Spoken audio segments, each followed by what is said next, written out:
So earlier this week, the game was data mined and we found some interesting info hiding in the game files. But what I want to talk about in today's video is all the stuff that leaked about rank play. So some images surfaced of the rank play icons in the game, which suggests how the mode is going to play out. In the pictures, we can see that it looks like rank play will be broken down into 3 different categories.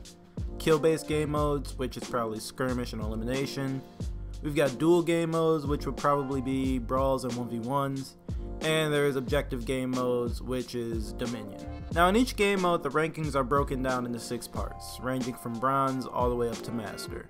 It looks like Ubisoft has decided to stray away from the way ranked works in Rainbow, where one account has one rank tied to it, and instead decided to go the way games like Rocket League handle rank, where one account can have multiple ranks depending on what game mode they play.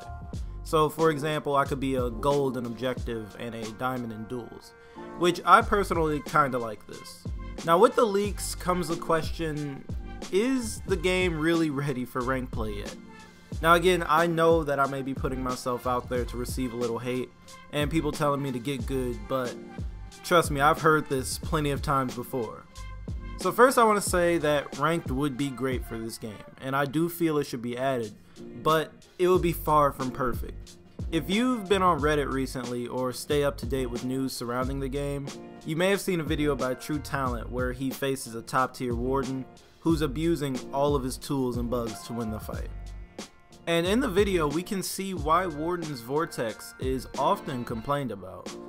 It's a complete guessing game for whoever Warden is facing, and it's low risk, high reward for Warden. Pair that with his lightning fast zone attack and overhead, and his Vortex barely using any stamina, it just makes him very annoying to fight against. Now you can say that True Talent is bad for not being able to avoid it, but that's just not true. One, because rolling away doesn't give you any advantage at all it does is puts you back in neutral. And 2, True Talent is a top tier For Honor player, and if you watch any of his Twitch streams, you know that he's top tier in almost any fighting game he plays. So he's not bad, it just shows how cheesy Warden's Vortex is.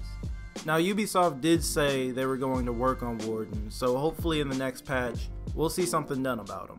I just hope that they don't nerf him into oblivion. And no, I don't hate everyone who uses Warden, because I get it. People play to win. I used Orochi during the game's opening week, so I understand wanting to win. I just think that Warden could use a quick touch-up. And now let me stop talking about Warden and move on to my next point, and that's that every hero in the game isn't on equal footing. Now I know there will always be S tier heroes, and that is kind of impossible to put everyone on the same playing field, but right now the gap between the top heroes and the rest is too wide. Heroes like Raider and Berserker aren't even viable options when you want to compete in this game. Sure, you can win some fights, but they just don't have the tools necessary to go toe to toe with Warlord or a good Shigoki or Warden. I'm not calling for a nerf on all the top tier heroes. I'd rather see a buff on all the weaker heroes to get them up to speed with the top players. Pair that with fixing a few bugs, increasing chip damage, and fixing the connectivity issues, I think that we'll be ready for ranked. Because I don't think a ranked mode would work too well with everyone lagging out in a 4v4. Anyway, that's basically all I had to say. I feel that we're a good few patches from being ready for ranked. I know that it won't be perfect, but no game is ever perfect. But talk to me down in the comments and let me know whether or not you think we're ready for ranked play. If you agreed with me and liked the video, of course you should leave a like. And if you didn't like the video and you feel I'm just salty and don't know what I'm talking about, leave a like anyways and tell me why down in the comments. Anyways, click on that circle to sub, check out one of my videos on the left, and don't forget to chat with me down in the comments.